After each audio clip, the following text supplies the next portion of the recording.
Puji Tuhan. Puji Tuhan. Baik, saudaraku terkasih dalam nama Tuhan Yesus Kristus, saat ini kita masih diberikan Tuhan satu kemurahan, satu pertolongan dari Tuhan.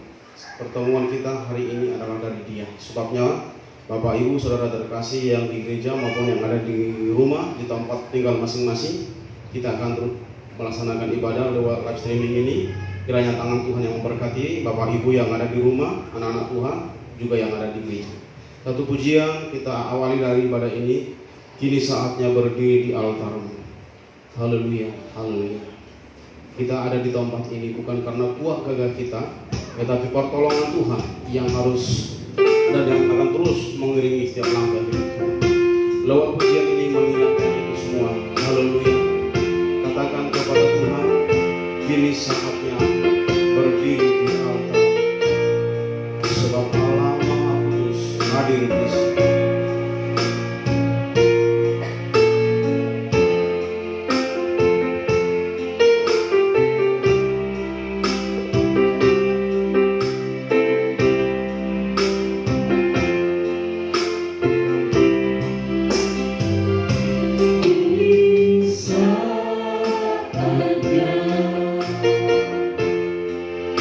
Berdiri di altar.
kasih karunia. Haleluya, haleluya. Amin. Saudaraku yang terkasih di dalam nama Tuhan Yesus, kita masih mengangkat pujian. Kita katakan dari repnya, kita masuk tata sucinya, nanti memimpin kita di dalam doa. Dengan salam hormat Ibu Nenggolan Baru Tambah yang memimpin kita di dalam doa ibadah ini. Biarlah tangan Tuhan yang terus memberkati dan terus memberikan anugerahnya dalam kehidupan kita. Haleluya. Katakan kita masuk.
Bukan karena kekuatan kami ya Tuhan, bukan karena kegagahan atau keperkasaan kami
sampai selama-lamanya.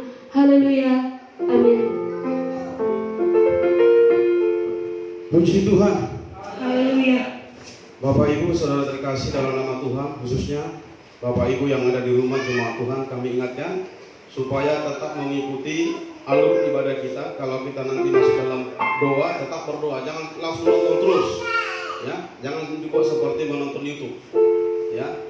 Jadi kalau kita sudah masuk dalam doa, jemaat yang di rumah juga harus ikut berdoa, bernyanyi, bertepuk tangan, ikuti seluruh irama yang ada di acara ini. Baik saudara terkasih dalam nama Tuhan Yesus, satu pujian sukacita kita angkat kepada Tuhan. Datanglah ke baiknya. Haleluya. Kita datang ke baiknya Tuhan dengan hati bersyukur kepada Dia, karena masih diberikan kekuatan bersama secara khusus bagi saya, bagi Bapak Ibu sekalian. Haleluya. Datanglah ke baiknya dengan hati bersyukur kepada Tuhan.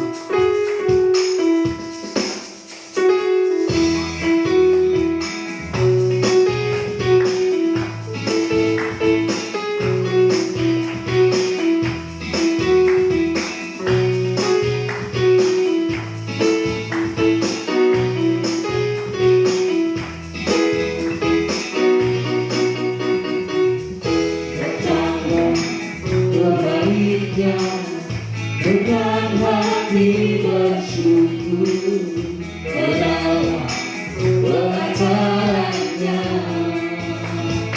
dan hati bersuka rasakan dan ingatlah betapa baiknya Tuhan.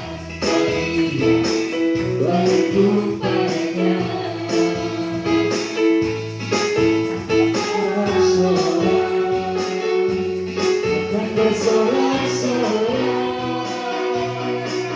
Syukurlah kepada Tuhan, sebab Dia baik, awasannya di selamanya, kasih setianya.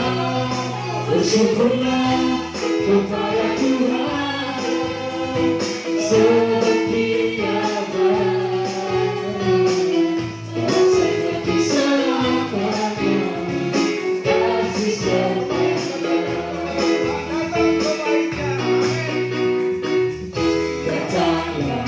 Kebaiknya dengan hati bersyukur adalah pengacaranya,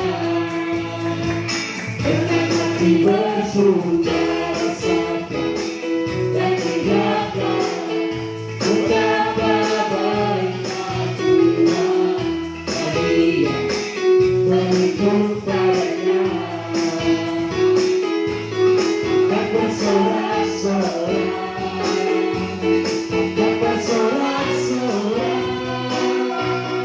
Bersyukurlah kepada Tuhan, sebab Dia baik, awasannya untuk selamanya, kasih setianya. Bersyukurlah kepada Tuhan, sebab Dia baik, awasannya untuk selamanya, kasih setianya. Puji Tuhan bahwa kasih Tuhan dalam hidup kita kekal untuk selama-lamanya.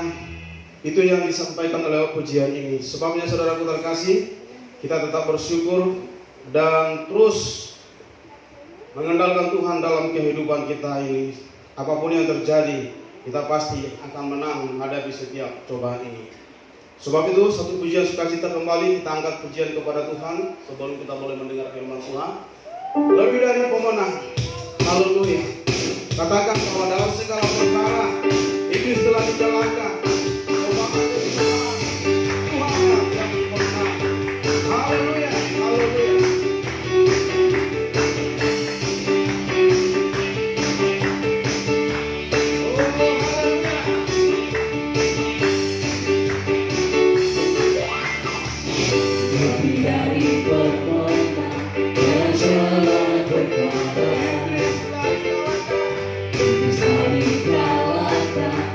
Kuasa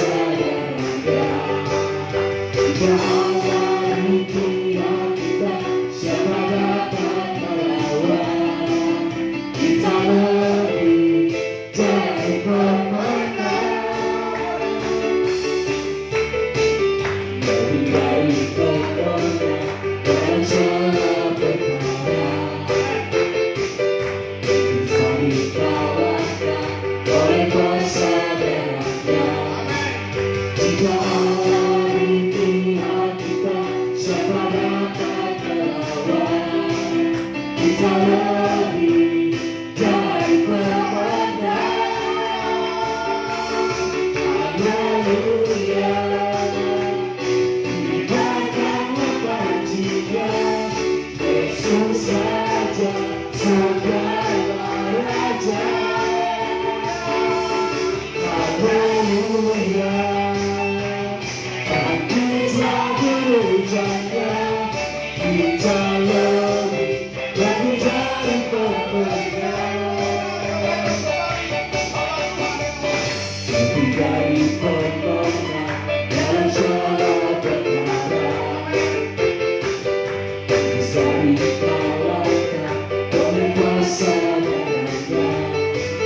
Jika Allah dunia kita, siapa dapat melawan? Kita lebih dari pemenang. Haleluya.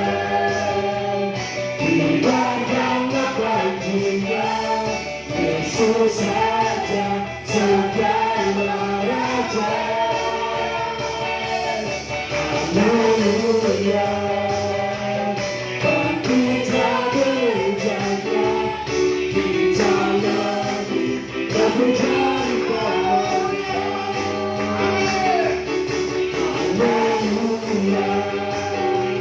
Diberikanlah baginya Yesus saja segala raja.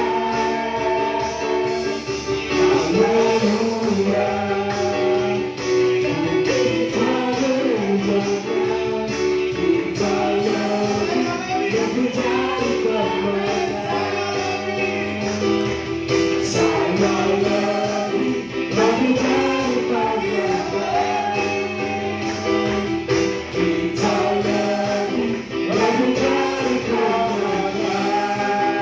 Amin. Berikan tepuk tangan bagi Tuhan.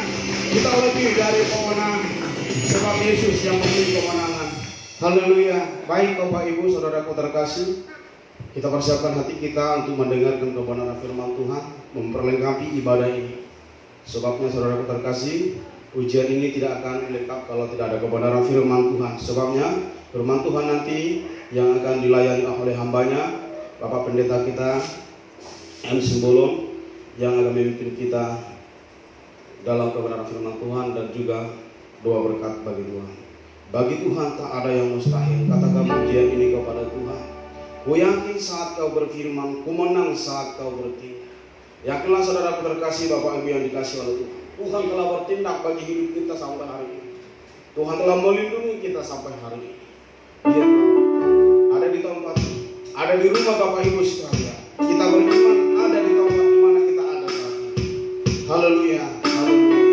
Katakan pujian ini. Ku yakin saat kau bertindak, ku menang saat kau bertindak. Haleluya.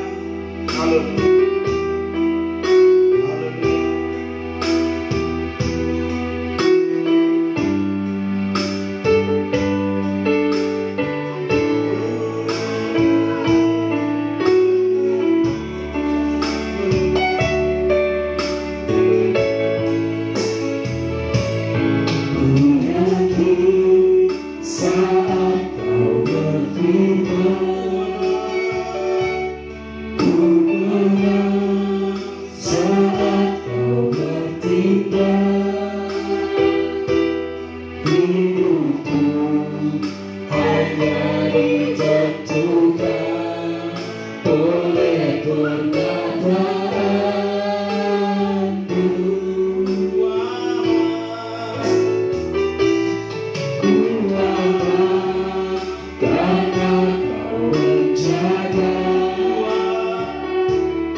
Ku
Haleluya.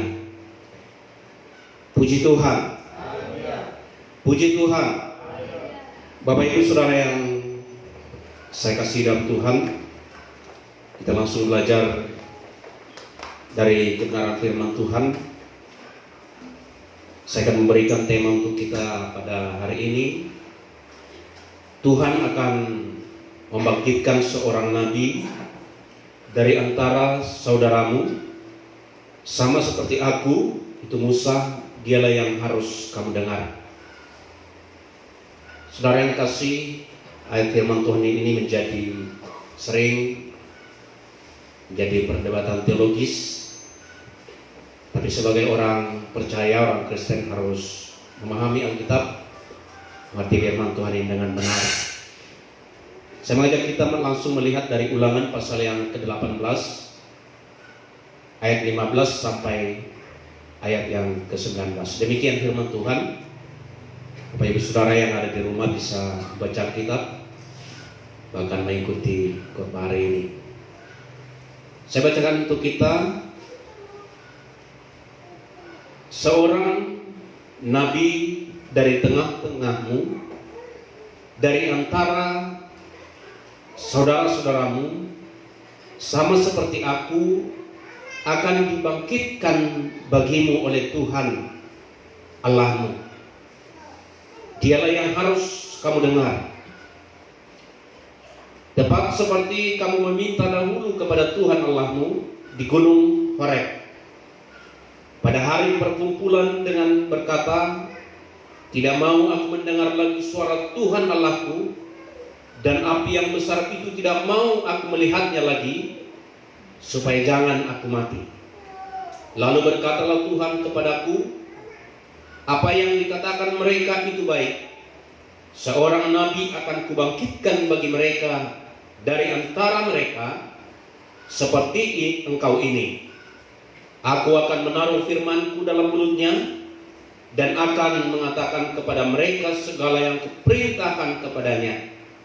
Orang yang tidak mendengarkan segala firmanku yang akan diucapkan nabi itu demi namaku, daripadanya akan kutuntut pertanggungjawaban.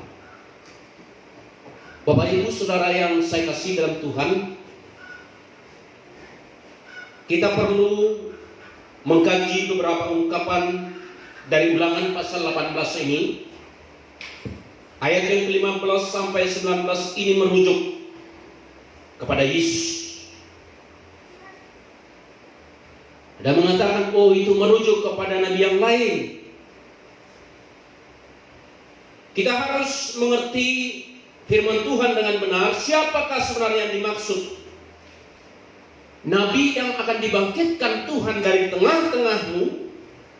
Kita perlu perhatikan Alkitab dengan teliti, bahwa dalam kitab Taurat Musa, kalau kita lihat Ulangan pasal 1, di sana ada tertulis, inilah perkataan yang diucapkan Musa kepada seluruh orang Israel. Jadi Musa menubuatkan ini di tengah-tengah umat atau bangsa Israel.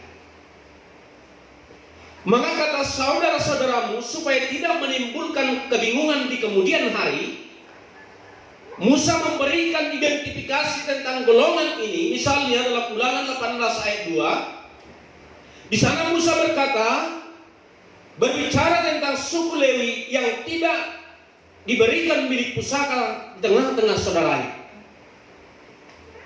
Maksudnya di tengah-tengah suku Israel. Kita lihat orang Israel itu ada 12 suku, tapi ketika membagi tanah di Kanaan itu hanya dibagi 11 suku. Tapi Lewi dikatakan oleh Tuhan tidak mendapat bagian dari tanah Israel, karena dia untuk melayani Tuhan, karena milik di arah Tuhan. Lewi nantinya akan menerima 1/10 dari 11 suku lain. Itulah yang akan menjadi upah untuk melakukan pelayanan di bait Allah. Maka di sini jelas, maka nabi yang akan datang akan bangkit di tengah saudara-saudaramu. jelas ini menunjuk kepada saudara hubungan satu bapa dan anggota satu suku, yaitu Israel sendiri. Kita lihat dulu konteks 18, Ulangan pasal 18. Ini berbicara tentang bangsa Israel. Sebaliknya ini tidak pernah dihubungkan dengan suku lain. Ini tidak ada hubungannya dengan kepercayaan lain di luar kekristenan dan di luar Alkitab. Walaupun nanti banyak mengutip menafsirkan ayat ini. Dan beberapa saudara-saudara kita yang tidak seman, mereka menafsirkan, oh ini merujuk kepada nabi mereka. Tetapi Alkitab tidak pernah menjelaskan, bahkan mereka mengutip ayat firman Tuhan ini tanpa memperhatikan konteks ayat tersebut. Saudara yang dikasihi dalam Tuhan, sebagai orang Kristen harus mengerti Alkitab dan bisa memberikan pertanggungjawaban tentang iman kita. Kalau kita melihat di dalam Ulangan pasal yang 18, ini merujuk kepada bangsa Israel, suku yang berasal dari Yakub. Yakub ini adalah cucu anak dari Ishak, maka 12 suku Israel itulah 12 anak Yakub. Saudara dikasih 12 anak laki-laki dari Yakub, inilah menjadi 12 suku Israel. Siapa yang mengatakan maka Tuhan akan membangkitkan seorang dari saudara-saudaramu? Ini yang bicara ini Musa. Musa itu berasal dari suku Lewi. Berarti saudaranya si Musa ada 11 suku lain. Kita lihat 12 suku Israel, nanti Yakub ini berubah nama menjadi Israel. Bapak Ibu Saudara ingat ketika Yakub bergulat dengan malaikat Tuhan, maka dulunya Yakub itu penipu.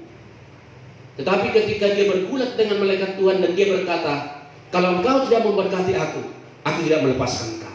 Maka di sana dirubah namanya, yang dulunya kamu Yakub, sekarang namamu menjadi Israel, menjadi pangeran Allah.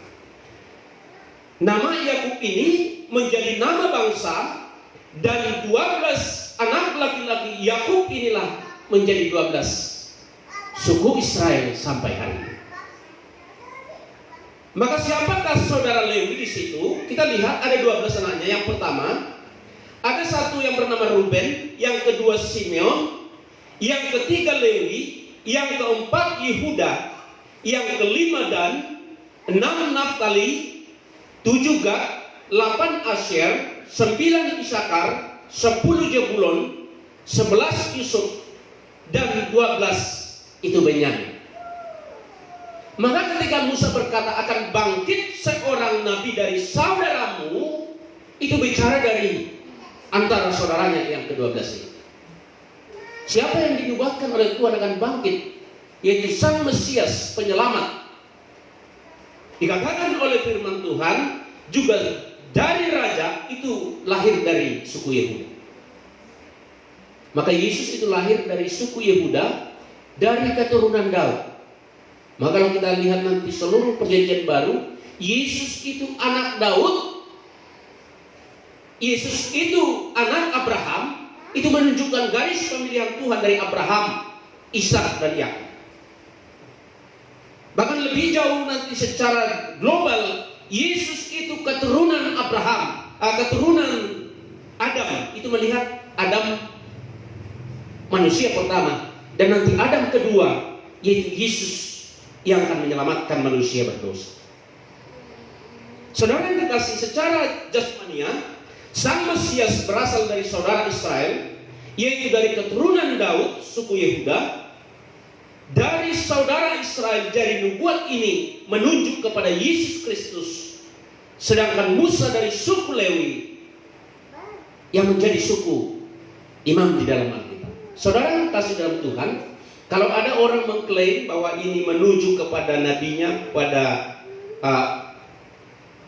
orang-orang yang menurut dia dipilih Tuhan, ini tidak sesuai dengan konteks Alkitab. Khusus saudara-saudara kita yang muslim, ada beberapa penceramah saya lihat, baik YouTube begitu luar biasa. Contoh, ini mungkin sebagai perbandingan, orang Kristen harus mengerti Alkitab. Orang Kristen mengerti imannya.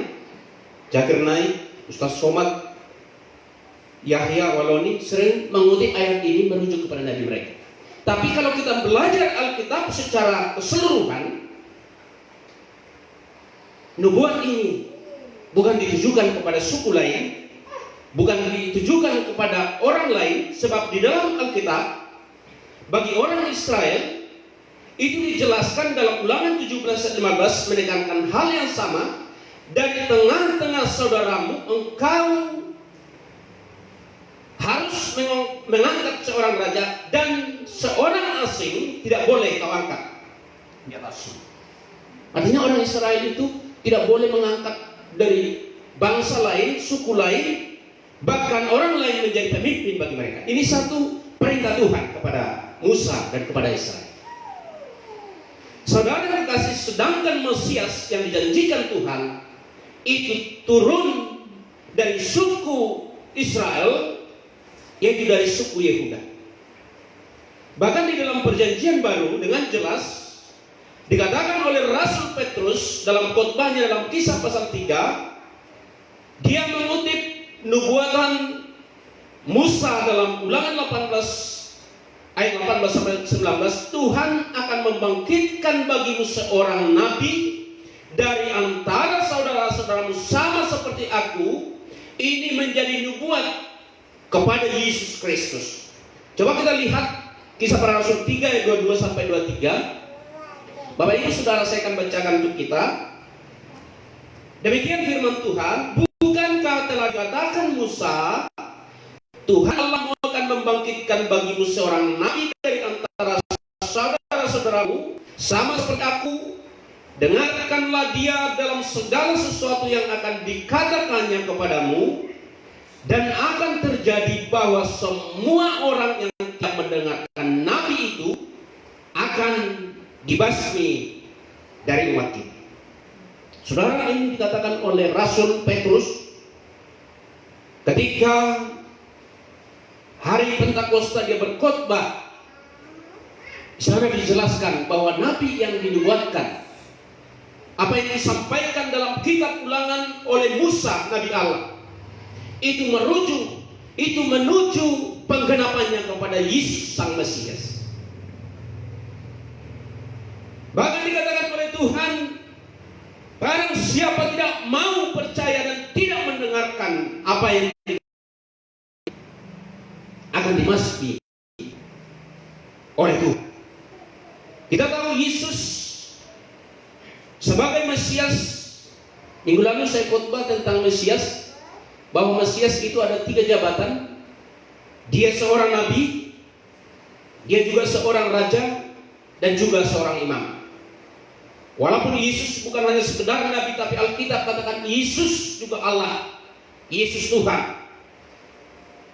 Bahkan Stefanus ketika bersaksi dengan gagah berani, dia mengutip firman Tuhan ini, nabi seperti yang dikatakan oleh Musa akan bangkit di antara kamu.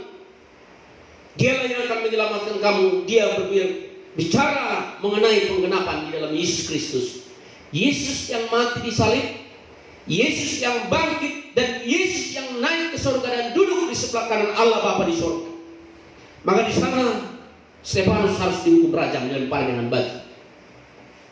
Saudara yang kekasih dalam Tuhan, karena imannya kepada Yesus. Siapakah yang dinubuatkan oleh Musa di sini? Tipologi pelayanan Musa menggambarkan pelayanan Yesus Kristus. Apa itu tipologi? Mungkin sedikit saya akan kita belajar dari firman Tuhan, di mana tipologi itu bayangan atau nubuat yang diberikan oleh Musa. Dan nanti Musa itu sebagai bayangan dan Yesus itu sebagai penggenapan dari apa yang dinubuatkan oleh Tuhan. Hampir sebagian besar tentang kehidupan Musa, tentang perjalanan Musa di dalam pelayanannya, di dalam hidupnya, menggambarkan apa yang dilakukan Yesus kemudian hari, beberapa ribu tahun kemudian. Saudara kekasih dalam Tuhan, di dalam perjanjian lama, Musa selain dia seorang nabi, Musa juga seorang imam. Mungkin saudara akan berkata, siapa yang mengurapi Musa sebagai nabi? Karena nanti dalam perjanjian lama itu nabi itu diurapi. Tapi Alkitab katakan kenabian Musa itu langsung dipilih oleh Tuhan. Ingat ketika Tuhan berbicara kepada Musa dalam semak duri yang menyala-nyala, tapi semak itu tidak terbakar. Di situ Tuhan memilih langsung Musa secara pribadi. Dan beberapa kali Musa itu berbicara kepada Tuhan. Tuhan berbicara kepada Musa. Selain nabi, Musa juga adalah imam karena dia berasal dari suku Lewi. Selain imam, Musa juga sebenarnya masuk kategori dia seorang raja. Maka apakah Musa itu bisa dikategorikan raja? Karena Musa itu pemimpin. Para sejarawan mengatakan ketika Musa membawa orang Israel dari Mesir, keluar dari perbudakan Mesir, orang Israel sekitar 2-3 juta orang. Kenapa dikatakan, tidak pernah dikatakan Musa itu adalah seorang raja? Karena sebelum Tuhan mengangkat Saul nanti menjadi raja, pemerintahan dalam Israel dalam perjanjian lama itu sifatnya pemerintahan teokrasi. Teokrasi artinya Allah yang memerintah langsung melalui para nabi, melalui para hakim-hakim, melalui para pemimpin-pemimpin. Mereka dipakai Tuhan untuk memimpin. Saudara yang dikasih, secara tersirat sebenarnya, di mana Mesias nanti dia seorang nabi, Yesus seorang imam, Yesus seorang raja. Sebenarnya ini juga kualifikasi ini ada pada Musa. Saudara yang dikasih Tuhan, tipologi inilah menjadi perhatian kalau kita belajar seluruh Alkitab, di mana penggenapan nanti dalam karya Kristus melalui karya Yesus di tengah-tengah dunia ini. Coba kita lihat bahwa nabi ini merujuk kepada Yesus. Persamaan apa sebenarnya antara Musa dengan Kristus? Yang paling sangat prinsip bahwa Musa dan Yesus adalah sama-sama Nabi Exodus. Itu nabi yang membawa keluar, Musa membawa keluar bangsa Israel dari perbudakan tanah Mesir, perbudakan Firaun, dari perbudakan kejahatan Firaun untuk membebaskan umatnya masuk dalam persekutuan dengan Tuhan di Gunung Sinai. Kalau kita melihat seluruh Alkitab, ketika Musa berbicara kepada Firaun, dia berkata, izinkan umatku untuk beribadah kepada Tuhan di Gunung Sinai. Saudara, tujuan orang Israel keluar adalah ibadah. Musa ini membawa nabi yang dipakai Tuhan membawa keluar bangsa Israel dari perbudakan bangsa Mesir.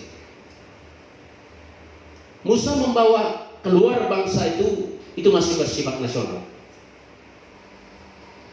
Tetapi di dalam Yesus Kristus dikatakan Alkitab, Kristus menebus umatnya keluar dari perbudakan dosa, keluar dari belenggu iblis, untuk membawa umat Tuhan masuk ke hadirat Tuhan, masuk ke surga melalui karya penyelamatannya, melalui kurbannya di salib.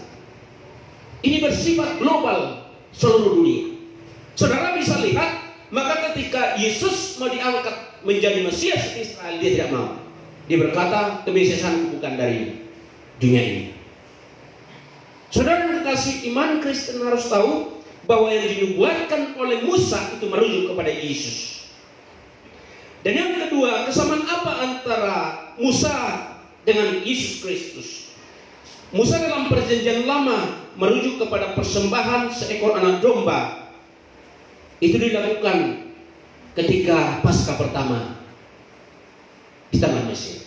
Bapak Ibu bisa ingat ketika dalam Keluaran pasal 12, ketika Tuhan membuat 10 tulah di Mesir untuk melepaskan umat Tuhan keluar dari perbudakan Mesir. Maka tangan Tuhan yang terancung, tangan Tuhan yang luar biasa akan memukul Mesir dengan 10 tulah yang luar biasa. Ada banyak tanda-tanda mujizat, ada tanda-tanda heran dibuat Tuhan melalui Musa. Tapi dikatakan oleh Tuhan, Firaun akan mengeraskan hatinya. Firaun tidak akan melepaskan umatku sampai tangan Tuhan yang terancung akan memukul Mesir dan seluruh penduduk Mesir. Lalu di sana Tuhan berfirman kepada Musa, "Hai Musa, ini tulah yang ke-10 yang terakhir. Ambillah seekor anak domba dari setiap keluarga, maka darahnya akan ditampung di dalam seperti baskom." Lalu dikatakan oleh firman Tuhan, maka diambillah hisop, lalu darah itu dioleskan di ambang atas pintu rumah Israel dan kedua tiang pintunya. Maka ketika Tuhan datang untuk mengunjungi Mesir, maka dikatakan oleh Tuhan, setiap rumah yang ditemukan darah, maka Tuhan akan melewati. Kata Paskah itu Pesah, Tuhan melewati rumah-rumah Israel sehingga selamatlah anak-anak orang Israel. Tapi ketika dia masuk ke rumah orang-orang Mesir, maka semua anak laki-laki, anak sulung Mesir akan mati, bahkan anak dari Firaun. Saudara yang dikasih dalam Tuhan, Musa sebagai nabi Tuhan membawa kurban dengan kurban darah anak domba untuk menyelamatkan bangsa Israel dari murka Tuhan, dari hukuman Tuhan. Tetapi dalam perjanjian baru, Yesus Kristus menjadi anak domba Allah dengan darah Yesus Kristus yang disalibkan, yang dicurahkan untuk menyelamatkan setiap orang yang percaya kepadanya. Saudara, ini bedanya. Di dalam perjanjian lama dinubuatkan Musa membawa kurban dari darah anak domba, sedangkan Yesus membawa darahnya sendiri untuk penebusan dan pengampunan dosa kita. Ini menjadi satu berkat bagi orang yang percaya, sehingga dikatakan karena begitu besar kasih Allah akan dunia ini, sehingga Ia mengaruniakan anaknya yang tunggal, itu Yesus Kristus, supaya setiap orang yang percaya kepadanya tidak binasa, melainkan beroleh hidup yang kekal. Saudara yang kekasih dalam Tuhan, yang ketiga, Musa dengan setia menunjuk kepada hukum Taurat serta kewajiban umat Allah untuk menaatinya supaya menerima berkat-berkat dari Allah. Musa itu menjadi wakil Tuhan, meresmikan perjanjian antara Tuhan dengan umatnya dalam perjanjian lama. Lalu di dalam perjanjian baru, Yesus Kristus menunjuk kepada dirinya dan Roh Kudus sebagai cara Allah untuk menggenapi serta menerima berkat hidup kekal yang diresmikan melalui pengorbanan Yesus di kayu salib pada hari Paskah. Oleh darahnya perjanjian baru antara umat Tuhan dengan Allah melalui darah Yesus. Saudara yang kasih, di dalam perjanjian lama Musa dipakai untuk menyelamatkan umatnya dan menerima berkat-berkat dari Tuhan. Dalam perjanjian baru, melalui darah Yesus, melalui kurban Yesus, umatnya menerima berkat-berkat dari Tuhan, bukan hanya berkat jasmani, tapi berkat yang bersifat kekal, yaitu surga di dalam Yesus Kristus. Saudara, inilah merupakan tipologi di mana Musa menubuatkan dan nanti penggenapannya di dalam Kristus Yesus. Dan yang keempat, kita perhatikan Musa diurapi oleh Tuhan sehingga melakukan banyak mujizat-mujizat dan tanda luar biasa. Kalau kita belajar seluruh Alkitab dalam perjanjian lama, nabi yang paling banyak melakukan mujizat adalah Nabi Musa. Kita lihat tongkat menjadi ular, 10 kali tulah di Mesir, semua dengan mujizat. Tuhan katakan melalui tongkat, lakukan ini. Bahkan yang lebih dahsyat luar biasa ketika Tuhan berkata, "Hai Musa, angkat tongkatmu, tunjuk ke laut Teberau, maka laut itu akan terbelah menjadi dua." Ini menjadi cerita yang fenomenal, cerita yang luar biasa, dan Alkitab katakan tidak akan pernah terjadi mujizat seperti itu lagi. Maka laut Teberau, ujung laut merah itu terbelah, sehingga seluruh orang Israel bisa berjalan dari tanah kering. Lalu orang Mesir melihat, oh tanahnya kering, mereka juga ikut dengan kereta perang. Tapi setelah orang Israel sampai di seberang, dan Tuhan berkata, angkat kembali tongkatmu. Maka Tuhan mengangkat tongkatnya, air itu kembali menyatu, dan seluruh tentara Mesir dan Firaun ditenggelamkan di dalam laut itu. Saudara kekasih, di dalam pelayanan Musa dengan luar biasa, mujizat-mujizat yang dilakukan Tuhan melalui Musa begitu luar biasa. Demikian halnya di dalam Yesus Kristus dalam perjanjian baru. Semua tanda-tanda ajaib.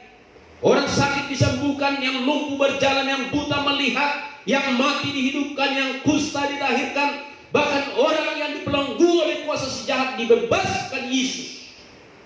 Dan Lukas 4 ayat 18 sampai 19 mencatat, Roh Tuhan ada padaku, oleh sebab itu Ia telah mengurapi aku menyampaikan kabar baik kepada orang-orang miskin, dan Ia telah mengutus aku untuk memberitakan pembebasan kepada orang tawanan dan penglihatan bagi orang-orang buta, untuk membebaskan orang-orang yang tertindas, untuk memberitakan tahun rahmat Tuhan sudah datang.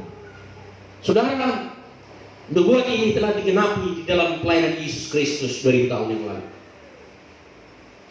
Lalu yang dinubuatkan oleh Musa itu merujuk kepada Yesus. Ada banyak kesamaan. Ada banyak kesamaan pelayanan, pengalaman di dalam hidup Musa dan hidup Yesus. Ada contoh lain.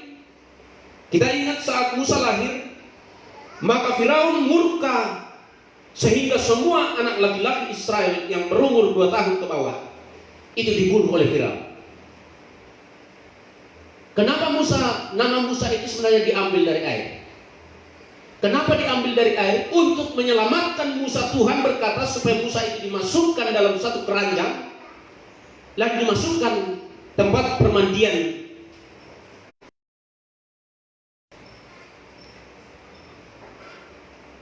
Ratu Mesir, sehingga Musa itu diselamatkan. Karena pembunuhan begitu kejam luar biasa. Dalam satu tradisi orang Yahudi dikatakan sungai Nil itu itu menjadi merah karena darah bayi-bayi orang Israel dilemparkan ke sana. Maka buaya, kuda-kuda Nil memakan mereka di sana. Terjadi kegemparan luar biasa. Dan ingat, bandingkan ketika Yesus lahir 2000 tahun yang lalu, ketika Herodes murka, maka semua anak laki-laki 2 tahun ke bawah dibunuh oleh Herodes. Maka dikatakan dalam kitab Injil, maka terjadilah ratapan di kota Rama. Ada tangisan luar biasa sehingga Musa diperintahkan Tuhan harus melarikan diri pergi ke Mesir ketika dia masih bayi. Saudara yang kasih, ini bukan secara kebetulan.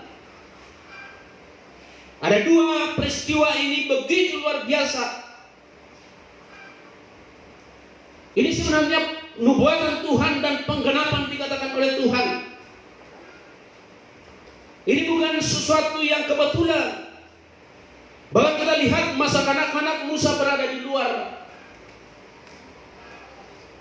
tumpah darahnya tanah. Dia berada di luar negeri. Dia bukan berada di Israel sekarang. Begitu juga kesamaan dengan Yesus ketika Herodes ingin membunuh dia, lari juga ke Mesir. Lalu kalau kita lihat di dalam Hosea 1 ayat 1, di sana dikatakan oleh firman Tuhan bahwa di Yesus, dalam kitab Hosea dikatakan bahwa dari Mesirlah kupanggil anakku. Bapak Ibu Saudara, kalau kita melihat kitab Hosea ini, pertama ini nubuat kepada bagaimana orang Israel keluar dari Mesir dipimpin oleh Musa. Tapi kemudian hari, tipologi ini bisa dipahami orang ketika Yesus pergi ke Mesir, lalu ketika Herodes meninggal, maka Tuhan katakan kembali. Sebab Herodes yang ingin membunuh itu sudah mati. Saudara kekasih di dalam Tuhan Yesus, di sana dikatakan oleh firman Tuhan, bagaimana Musa membawa orang Israel dan ketika Yesus kembali dari Mesir, ini pun merupakan penggenapan nubuat dari Hosea 11 ayat 1. Lalu dikatakan oleh firman Tuhan ketika Yesus kembali dari Mesir, maka Yesus itu menetap di kota Nazaret, di Galilea, yaitu kota Nazaret. Maka nanti kemudian hari dikatakan bahwa Yesus itu dikatakan orang Nazaret. Kenapa orang Israel ketika Yesus melayani, bangkit, muncul dalam pelayanan ketika dia berumur 30 tahun, orang Israel mengatakan, mana ada yang baik dari Nazaret? Kenapa kemesiasan Yesus ditolak? Karena mereka yakin bahwa Mesias akan datang dari kota Daud, dari kota Bethlehem. Sedangkan Yesus datang dari Nazaret. Oh, mana ada nabi dari Nazaret? Tapi mereka tidak pernah mengerti, mereka tidak pernah mengetahui Yesus lahir di Bethlehem, kota Daud. Tapi oleh karena pembunuhan Herodes, maka dia menyingkir ke Mesir. Dan beberapa tahun kemudian setelah kematian Herodes, dia kembali dan Tuhan perintahkan, karena nanti di Bethlehem Herodes digantikan oleh anaknya. Kalau anaknya mengganti, kemudian dendam itu akan diingat oleh anaknya. Maka Tuhan katakan, jangan kembali ke Bethlehem, tapi pergilah ke Galilea dan tinggallah di kota Nazaret. Itulah alasannya Yesus berasal dari Nazaret. Sehingga Alkitab juga harus digenapi, sebab Mesias yang akan datang itu akan dikatakan juga orang Nazaret. Saudara kasih, bukan kebetulan, bukan settingan, tapi apa yang dibuatkan oleh Nabi ribuan tahun, ratusan tahun sebelumnya, itu harus digenapi di dalam Yesus Kristus. Saudara yang kekasih dalam Tuhan, peristiwa ini bukan secara kebetulan. Apa yang dibuatkan oleh Tuhan itu digenapi di dalam Yesus Kristus. Orang-orang Kristen, orang percaya harus mengerti Alkitab dengan benar. Belajar sungguh-sungguh Alkitabnya. Baca sungguh-sungguh. Jangan ketika orang lain nanti mengklaim, oh itu merujuk kepada Nabi saya, itu merujuk kepada iman saya. Saudara harus bisa menjawab. Alkitab katakan, kita harus bisa mempertanggungjawabkan, memberi jawaban tentang iman percaya kita. Kesamaan apalagi yang dilakukan oleh Musa, dan itu ada pada Yesus. Perhatikan ketika dalam Bilangan 11 ayat 16 sampai 17, selain Musa memilih 12 pemimpin mewakili 12 suku Israel, Musa juga diperintahkan oleh Tuhan untuk memilih 70 tua-tua Israel. Lalu dikatakan, maka Tuhan mengambil roh yang diberikan kepada Musa sebagian dan memberikan kepada mereka, sehingga 70 tua-tua ini diberikan kuasa dari Tuhan, sehingga mereka ikut memikul tanggung jawab di dalam pelayanan Musa. Saudara yang kasih dan Tuhan, ingat ketika Musa bertemu dengan mertuanya Jitro, lalu seluruh orang Israel datang membawa persoalannya kepada Musa. Musa menjadi pemimpin single packer di sini. Tapi mertuanya bilang, hei Musa, menantuku, kalau semua jutaan rakyat ini datang kepadamu membawa semua persoalanmu, maka cepat atau lambat akan cepat mati. Lalu mertuanya memberikan syarat, pilihlah pemimpin, ada pemimpin 1000, ada pemimpin 100, dan pemimpin 10. Kalau masalah itu diselesaikan 10, baru nanti naik ke 100, naik 1000 yang tidak bisa diselesaikan mereka, baru itu kamu selesai. Lalu di sana dikatakan Musa melihat saran dari mertuanya Jitro ini sangat baik, maka Tuhan dan Musa menyetujui. Maka di sana dikatakan Musa kemudian memilih 70 tua-tua selain 12 suku Israel. Coba perhatikan dalam perjanjian baru. Ketika Yesus memulai pelayanannya, Yesus memilih 12 rasul-rasul.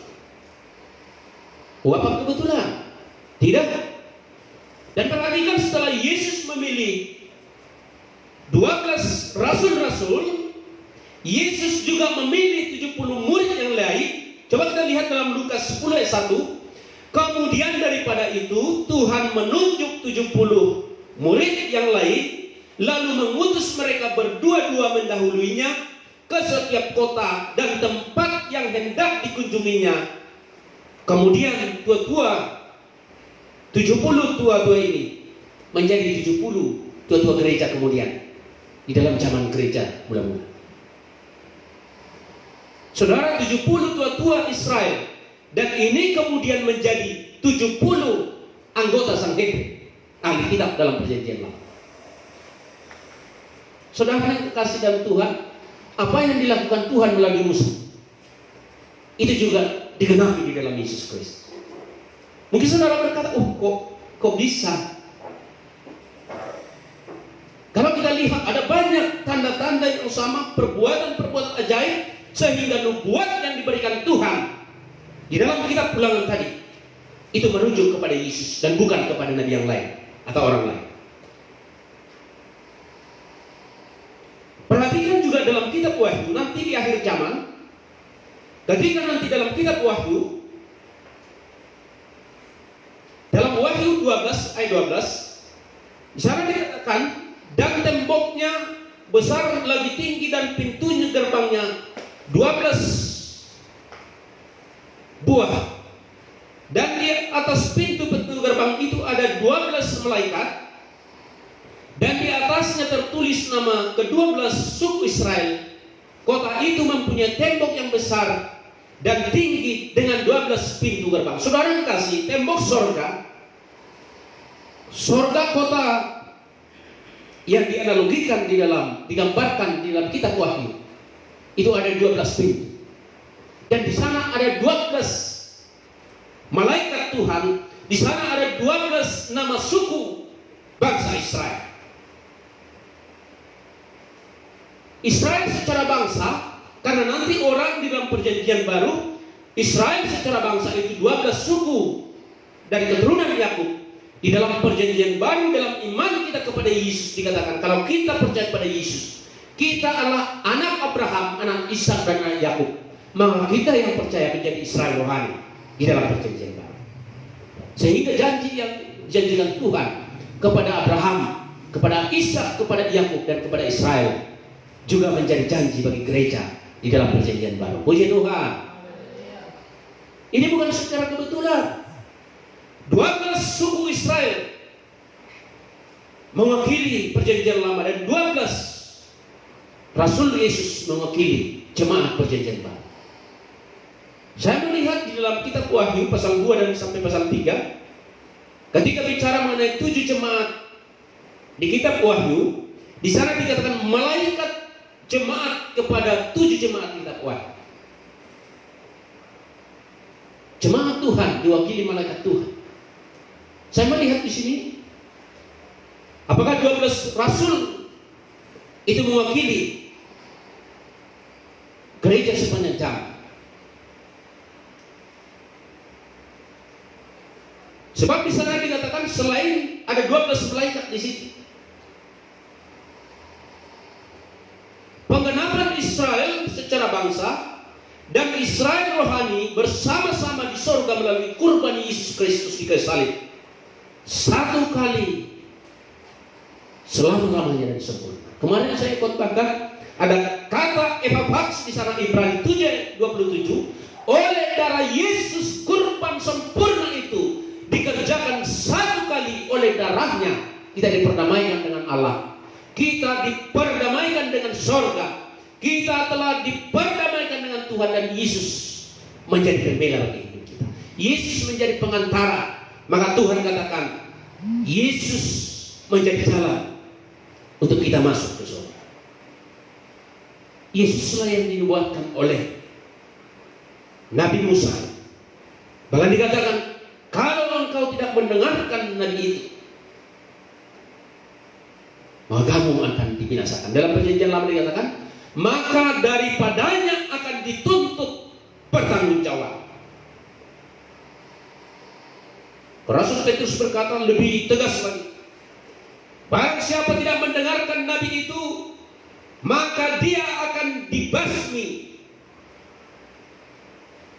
dari antara saudara kita. Saudara yang kasih, itu satu pernyataan yang keras. Ingat ketika Petrus berkhotbah, dia berkhotbah dengan berapi-api.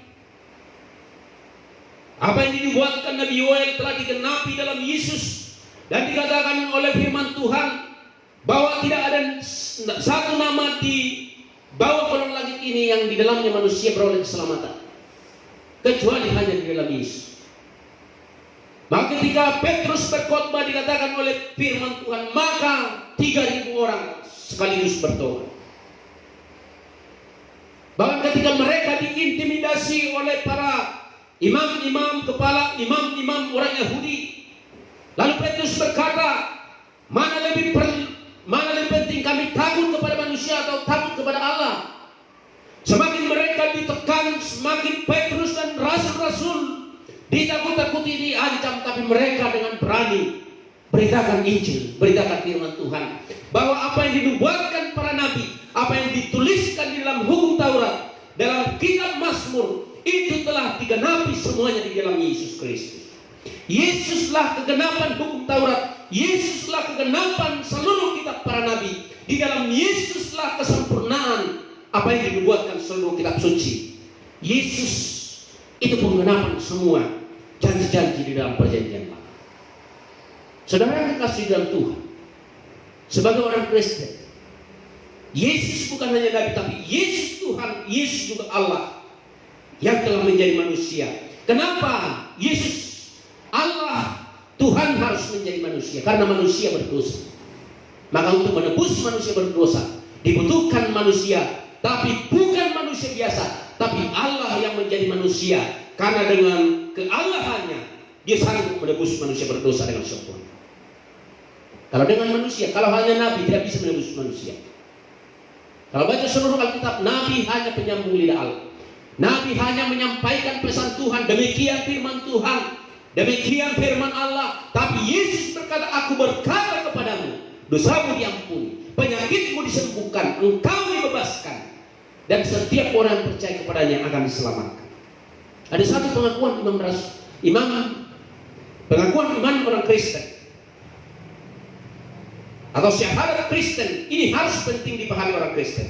Saya mengajak kita melihat satu ayat, Roma 10 ayat 9. Walaupun nanti ada pengakuan lengkap itu, pengakuan iman rasuli, tapi ini yang lebih singkat. Roma 10 ayat 9, saya bacakan untuk kita. Sebab jika kamu mengaku dengan mulutmu bahwa Yesus adalah Tuhan, dan percaya dalam hatimu bahwa Allah telah membangkitkan dia dari antara orang mati, maka kamu akan diselamatkan. Puji Tuhan. Puji Tuhan. Inilah pengakuan iman. Inilah syahadat Kristen sebenarnya. Di sana dikatakan kamu harus mengaku dengan mulut. Pengakuan dengan mulut Yesus itu Tuhan, dan percaya dalam hatimu bahwa Allah telah membangkitkan dia dari antara orang mati, maka kamu akan diselamatkan. Doktrin Yesus lahir, Yesus mati, Yesus disalib dan dikuburkan, dan Yesus bangkit dari antara orang mati, dan Yesus naik ke surga. Ini adalah pengakuan penting untuk keselamatan kita.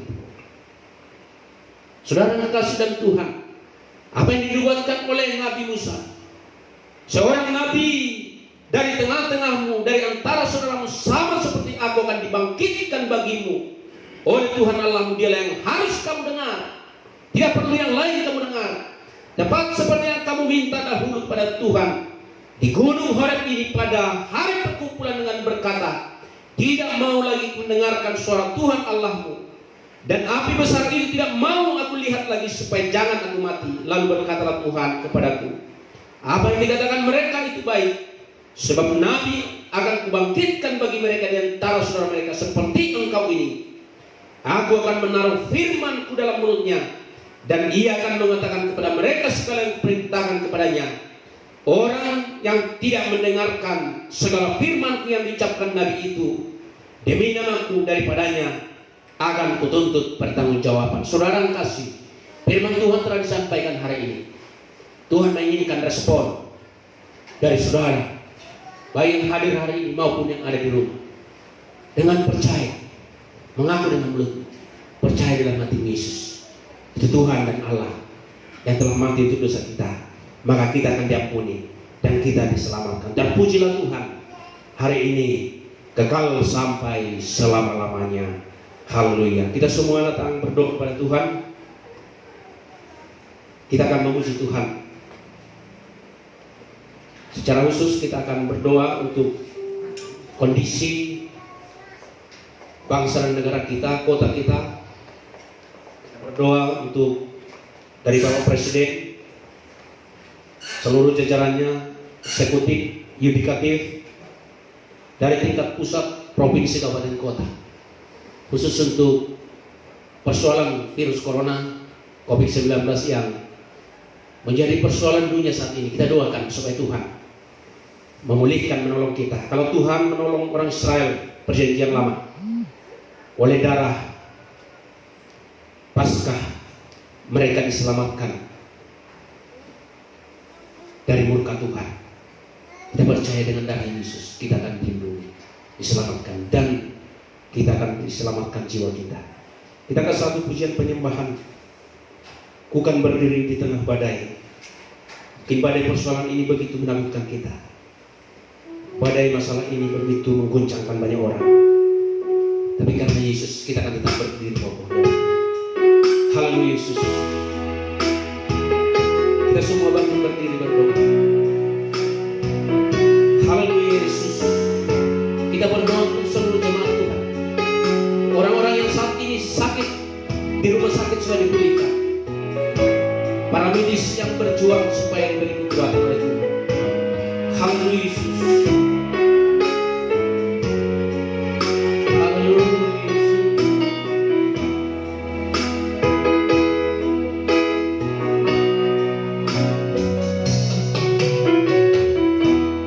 Engkaulah perisaiku saat badai hidup menerpaku. Janjimu di dalamku, Pulihkan jiwaku, pulihkan jiwaku. Ku kan berdiri di tengah badai di tengah badai dengan dengan kekuatan kekuatan yang kau berikan. sampai Kapanpun ku kan bertahan, karena Yesus selalu menopang. Ku yang berdiri di tengah badai dengan kekuatan yang kau berikan. Sampai kapanpun tak tergoyahkan, karena Yesus selalu menopang. Karena Yesus selalu menopang hidupku. di saat badai. Di saat badai bergerak, ku akan terbang bersamamu. Bapa kau Raja atas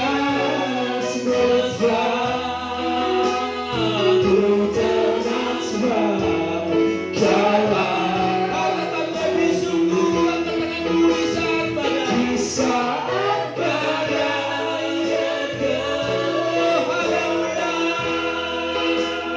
ku akan terbang bersamamu. Bapa kau Raja atas semesta, ku tenang dan kau Allahku. Ku tenang sebab kau Allahku. Ku tenang sebab kau Allahku. Ku tenang sebab kau Allahku.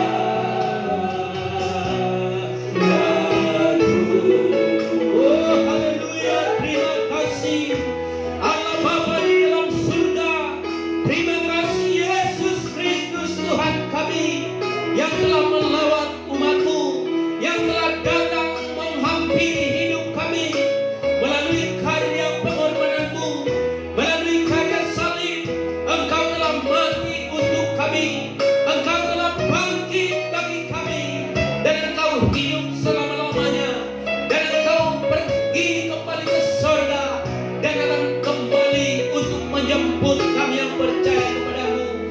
Kami percaya Tuhan, firman Tuhan yang telah dinubuatkan oleh Nabi Musa telah digenapi di dalam Yesus Kristus, di mana Yesus dan Musa sebagai nabi Exodus yang membawa umat Tuhan keluar dari perbudakan. Bahkan Musa membawa keluar dari perbudakan penjajahan, perbudakan Firaun dan Mesir. Tetapi Yesus membawa umat-Mu keluar dari perbudakan dosa, keluar bebas dari cengkraman maut dan neraka. Oleh darah Yesus, semua yang percaya kepada Tuhan akan selamat. Semua orang yang bergantung dan berharap kepada Tuhan akan dibela oleh Tuhan. Oleh darah domba yang diusapkan di ambas atas pintu dan kedua tiang rumah orang Israel, sehingga ketika Tuhan datang melewati rumah-rumah Israel, sehingga mereka diselamatkan oleh Tuhan. Bahkan Tuhan juga mengingatkan kami di dalam perjanjian baru oleh darah Yesus. Maka darah Yesus menjadi tanda kepemilikan kami. Kami menjadi milik Tuhan. Kami menjadi umat tebusan Tuhan. Ketika murka Tuhan zaman, maka oleh darah Yesus kami diselamatkan. Oleh darah Yesus kami diampuni. Oleh darah Yesus sebagai kurban Paskah kami ditebus, sehingga kami beroleh keselamatan kekal. Ini menjadi keyakinan percaya kami sesuai dengan apa yang dibuatkan oleh firman. Sebab Mesias yang datang untuk membebaskan umatnya dari cengkraman iblis, dari cengkraman dosa dan neraka, sehingga kami beroleh hidup yang kekal. Terima kasih Yesus bagi setiap umat-Mu yang tidak bisa hadir hari ini, umat-Mu yang tidak bisa beribadah oleh karena keadaan bangsa, dunia, bahkan kota kami yang mengalami persoalan oleh virus corona COVID-19. Kami memohon belas kasihan Tuhan.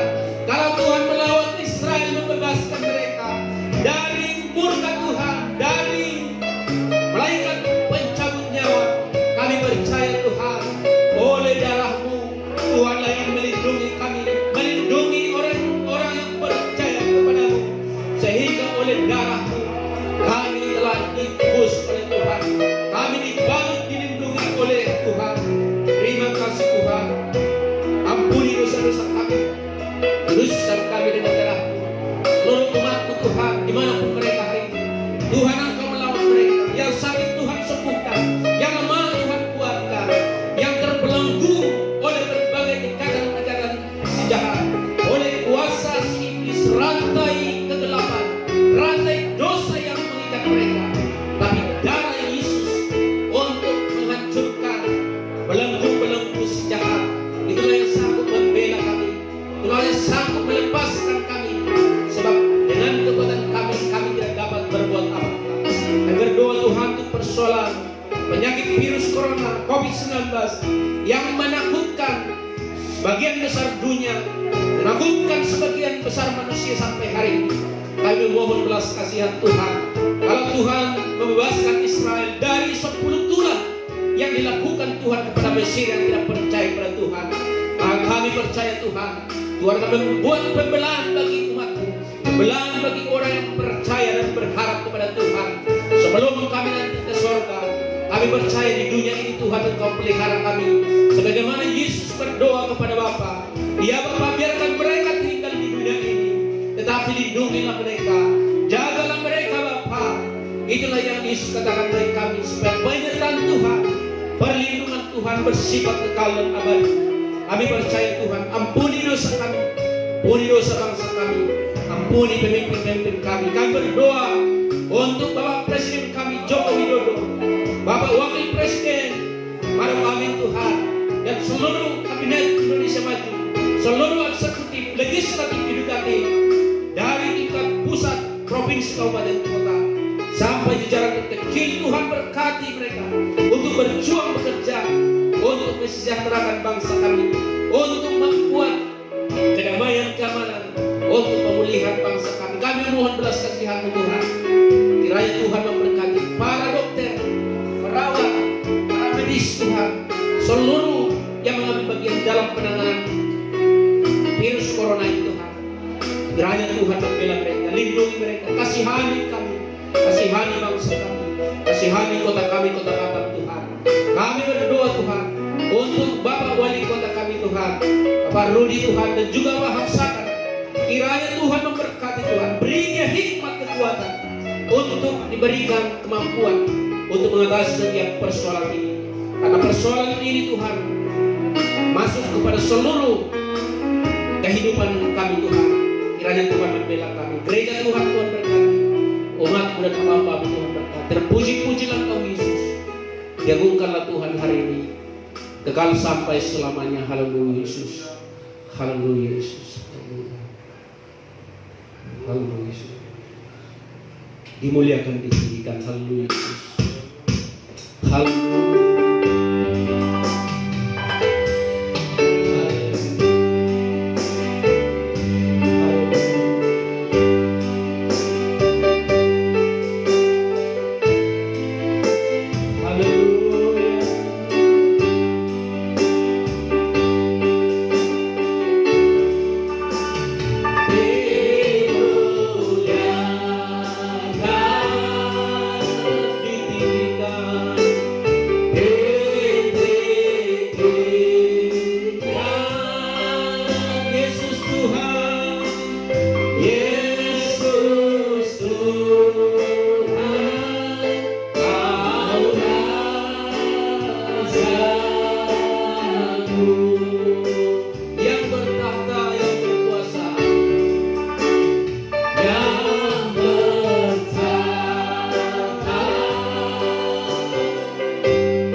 Kita berdoa dengan doa yang diajarkan oleh Tuhan Yesus. Bapa kami dalam surga, Bapa kami dalam surga, dikuduskanlah namamu, datanglah kerajaan-Mu, jadilah kehendak-Mu di bumi seperti di surga. Berikanlah kami pada hari ini makanan kami yang secukupnya, dan ampunilah kami atas kesalahan kami, seperti kami juga mengampuni orang bersalah kepada kami. Dan janganlah membawa kami ke dalam pencobaan, tetapi lepaskanlah kami daripada yang jahat. Karena Engkau yang punya kerajaan dan kuasa dan kemuliaan sampai selama-lamanya. Sebelum kita pulang, saudara yang ada di rumah dimanapun berada, angkat kedua tanganmu, pandang kepada Tuhan. Kita terima berkat dari Allah. Tuhan memberkati engkau dan melindungi engkau. Tuhan menyinari engkau dengan wajahnya dan memberikan engkau kasih karunia. Tuhan menghadapkan wajahnya kepadamu dan memberi engkau damai sejahtera. Kasih setia Allah Bapa dan anugerah Tuhan Yesus Kristus Juru Selamat kita dan persekutuan di dalam Roh Kudus menyertai kita sekalian. Bagi Dialah kemuliaan, kebesaran dan kuasa sebelum segala abad dan sekarang dan sampai selama-lamanya. Semua kita yang percaya dan berkati Tuhan katakan amin.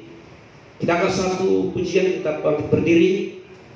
Saya mengajak kita mengangkat satu pujian dari bahasa Batak Toba, Rohani Jolma Marsakap Dalana nang namurai tarbani bana do bungos nang napugosin tarbani bana.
Selamat hari Minggu bagi kita semua. Tuhan Yesus memberkati. Haleluya. Amin. Ibadah kita selesai.